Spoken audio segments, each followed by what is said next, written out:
ही बातमी आरटीआय मधून समोर आली आहे। उभ्या महाराष्ट्राचं आराध्य दैवत असलेल्या शिवरायांचं अरबी समुद्रात भव्य आणि जगाला हेवा वाटेल असं स्मारक उभारण्याची घोषणा करण्यात आली, पण वास्तव काय आहे?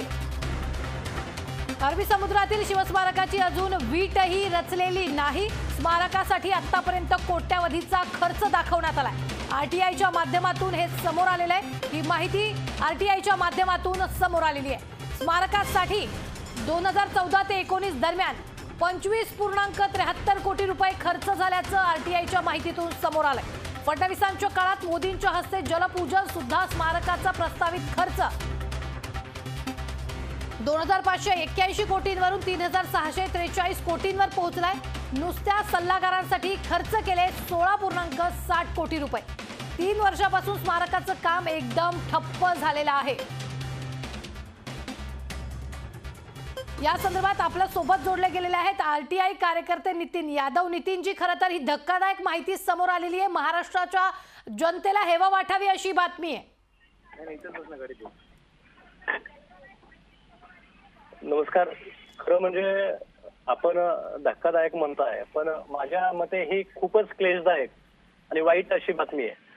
कारण मागील भाजप सरकारने म्हणजे खूपच मनातून वाईट वाटतंय की मताच्या राजकारणासाठी महाराष्ट्राचं आराध्य दैवत छत्रपती शिवाजी महाराजांच्या नावाचा वापर केला।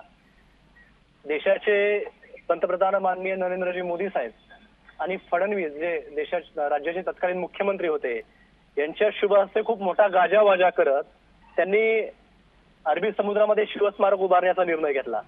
आणि धक्कादायक गोष्ट अशी की जवळपास तुम्ही ते जे अरबी समुद्रामध्ये शिवस्मारक उभारण्याचा जो निर्णय घेतला होता, त्यासाठी आपण 94.70 कोटी रुपये हे नुसते कन्सल्टन्सीसाठी देत होता।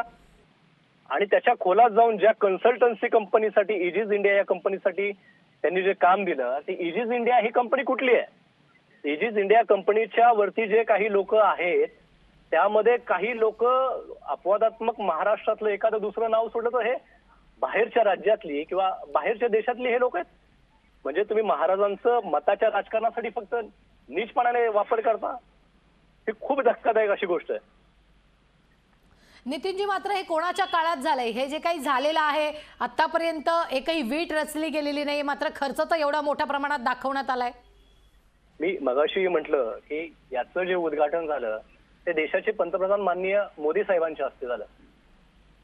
सन्माननीय देवेंद्रजी फडणवीस साहेब जे आता विरोधी पक्ष नेते आहेत, ते विरोधकांवरती आरोप करतायत, त्यांच्या माध्यमातून हे कामाची संकल्पना उदयास आली।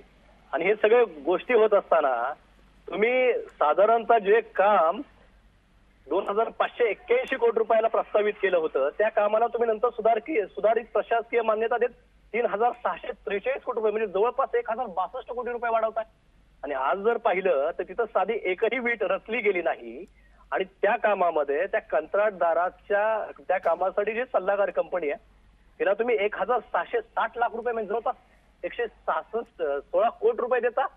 म्हणजे आपण छत्रपती शिवाजी महाराजांचा, आमच्या दैवतांचा बाजारीकरण करताय, हा माझा सरळ आरोप आहे भाजपावरती।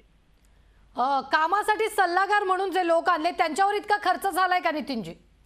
होय, आपण पाहू शकता त्यामध्ये जे एक पान आहे, आतापर्यंत जे 2573 लाख रुपये जे त्यांनी खर्च केले आहेत, त्यातल्या त्या सल्लागार कंपनीसाठी त्यांनी 1660 लाख रुपये म्हणजे 1660 लाख रुपये हे कंत्राटदार कंपनीची जी कन्सल्टन्सी कंपनी आहे, जे सल्लागार कंपनी आहे, मी इजिस इंडिया नावाची, त्या कंपनीसाठी तुम्ही एवढे पैसे खर्च करतात। सध्याची वस्तुस्थिती काय आहे राज्यातल्या जनतेला सांगावं यांनी। सध्याची वस्तुस्थिती अशी आहे की तिथं एक साधी वीटही रचलेली नाहीये। म्हणजे नेमकं आपण काय करतात? काय म्हणजे जनतेचं किंवा आमच्या राज्यातल्या जनतेसोबत तुम्ही भावनेला फक्त खेळतात। आमचे छत्रपती शिवाजी महाराज हे आराध्य दैवत आहेत आणि तुम्ही एकीकडे त्यांचा एवढा मोठा गाजावाजा करत हा कार्यक्रम करताय आणि दुसरीकडे नुसते ह्या पैशाची वारेमापणे उडवणी करतात, हे खूप खेदजनक आहे। निश्चित, खूप खूप धन्यवाद नितीन यादव, आरटीआय कार्यकर्ते आपल्याबरोबर जोडले गेलेले होते। आणि ही धक्कादायक माहिती आता समोर आलेली आहे। नुसत्या सल्लागारासाठी 16.60 कोटी खर्च करण्यात आलेले आहेत। ताज्या बातम्यांसाठी लोकशाही न्यूज चॅनलला सबस्क्राइब करा आणि हो, बेल आयकॉनवर क्लिक करायला विसरू नका।